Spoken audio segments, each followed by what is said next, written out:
I'm Alberto from Automatic Labs.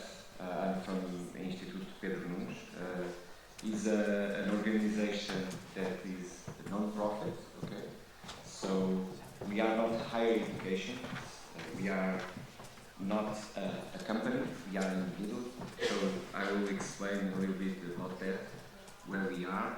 Then I will talk about our process of doing things to be sustainable in our lab, because we have to maintain the lab. We don't have state help. Okay, we don't receive funds from the state like the public entities have. And then I will talk about a little bit our road sensing for telegraphy. It's a good case study, but let me start. Well, as I already explained, we do applied research, okay, and we do technology transfer to the technology, to the companies. We try to help them to be innovative, okay? So that's our main mission, okay, in IPN. So, and we help the universities, the academy, to put their technologies in place in the market as a product. So we don't sell products. We like to say that we sell technology to companies, okay, or help sell technology to the companies. And of course, when we are doing projects, we involve always the end users. Okay, that's very important. Okay, this is more or less what we do for having a balance to maintain the sustainability of the lab. Because in the end of the day, we need to have money to pay all the staff, all the things that we possess. So we have two main activities. We do services with companies, special services, not services like companies do, because then we are competing with them, of course.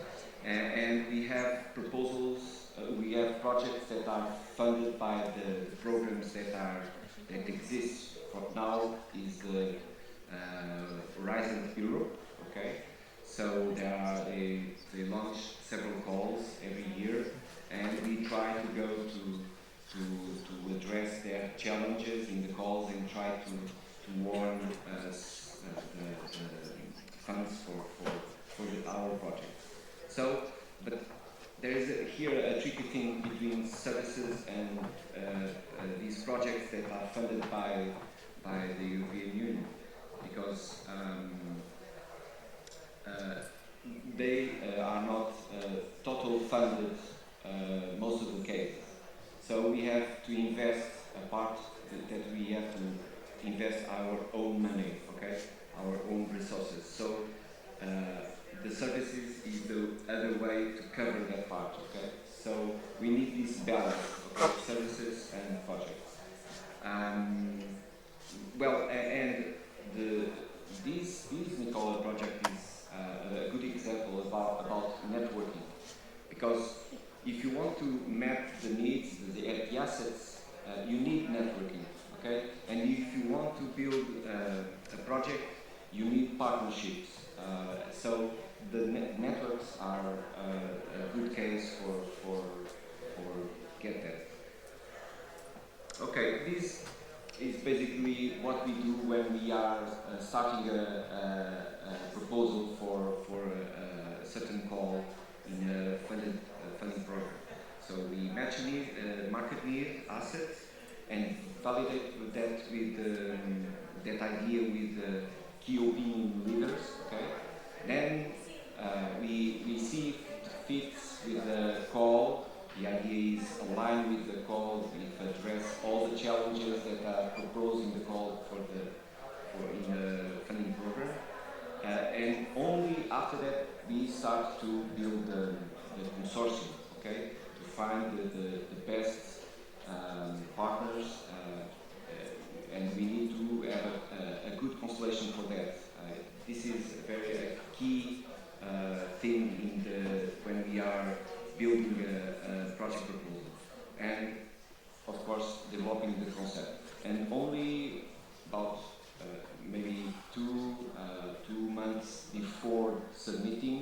start writing, okay? And then we need also, before submitting to the call, the proposal, we need to validate with the contact point of the funding program to see if there is something that we should do before submitting the proposal, and to have a winner in that call. Well, this is our targets, market targets, and our expertise. So we are focused on telemedicine, hospitality, home care. So we are, our lab is expert in embedded systems, Internet of Bodies, collaborative, robotics, and for a couple of years we created a unit for helping companies to make their certification about medical devices. Okay, this is a very important thing now, and we are having some success in that field. Okay, these technology readiness level is the between 3 and 6 is, I don't know if you are aware of these levels of maturity of the technology. It's this shows where we are in the path, because between the maturity between 1 and 3, that is fundamental research, it's academy, okay? So and 7 and above 7, we are talking about exploitation, we are talking about companies, okay? So we work in the middle, okay? So we try to, at least we have to have a proof of concept, and then level 6 is demonstration, the technology in the relevant environment, okay? So, okay, let's talk about a little bit about this robot sensing for telegraphy. You know that in remote places, the patients need to go to make an exam with a doctor that is expert on radiology. Sometimes they have to go to an hospital to do that, and that's a problem. And also the scarce number of these kinds of doctors. So this is, we use here a technology, a robotic arm and an haptic end effector, where the doctor at the clinical side can control the robot arm in a distance, and then the patient is in the other side, of course. This MVP, I don't know if you are aware of this acronym, it's a minimal viable product, okay? Because we do iterations, several iterations, until we get the prototype more improved in terms of what we want from that technology, okay? So, let me talk about the step that we need to build the consortium. These rows, it was a project that already finished, but we find to get to build a really good constellation, because this is key for a project to be successful. We have a sensing future. It's the company that will sell the technology, the product, okay, in the market. We have an end user. It is Saúde, so it is a private clinic. So or private hospital. They provide us the doctors to experiment the technology and to help us to improve the technology. We have the University of Coimbra. It was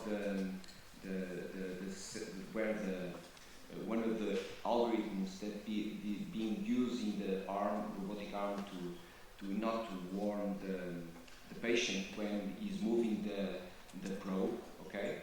And Instituto Pedro Nunes as an integrator and also helping the part of the business plan and so on. Okay, So we were funded by Centro 2020.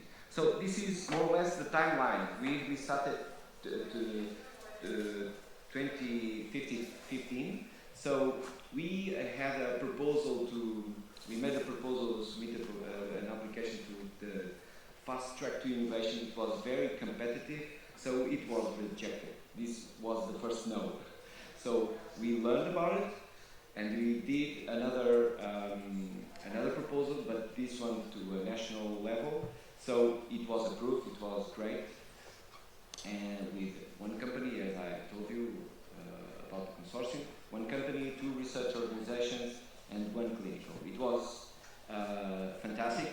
Indeed, we went to Chicago to do a demonstration in the Radiology Society. It was it made some success there. Then we continued to feed this process of helping the company to improve better the product, because it's still a prototype. It's not ready for the market. So we have now 2 projects that were approved. One is for training doctors using this technology, and the other is to improve the technology itself, but more close to the market. Okay, so we are in this stage. Okay, so this is, I'm not going to explain, but only briefly, that when we are developing, we try to fix some requirements.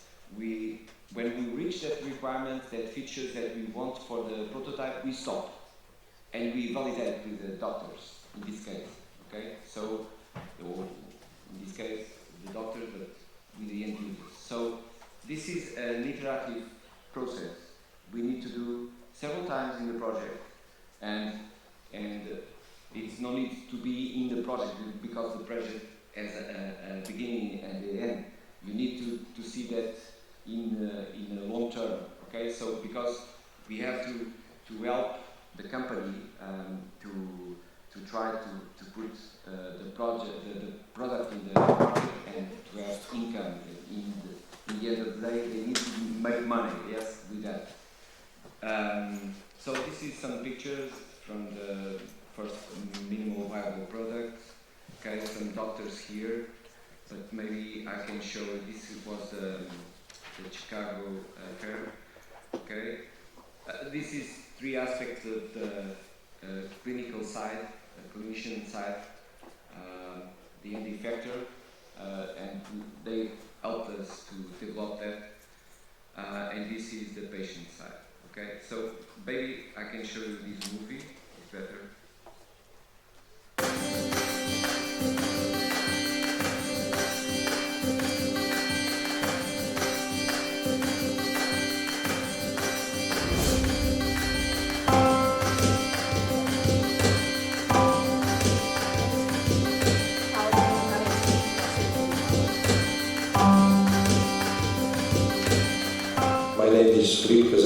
I'm one of the investigators from the medical counterpart of this project, and our idea when we started and we began the project was essentially to be able to tackle with the lack of radiologists and to offer a simplified solution for sonography made abroad, even at remote distances.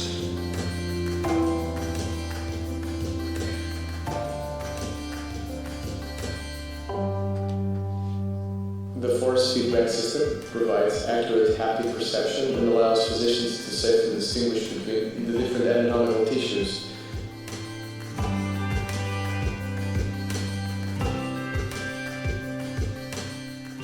The interface is extremely user-friendly and intuitive and provides all the basic characteristics you would find on a more traditional ultrasound system.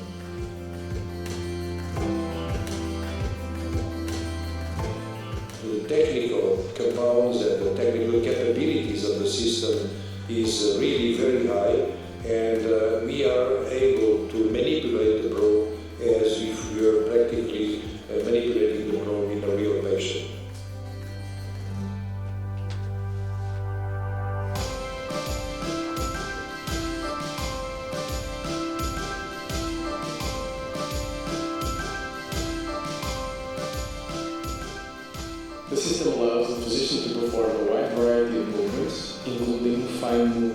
one would do on a traditional ultrasound.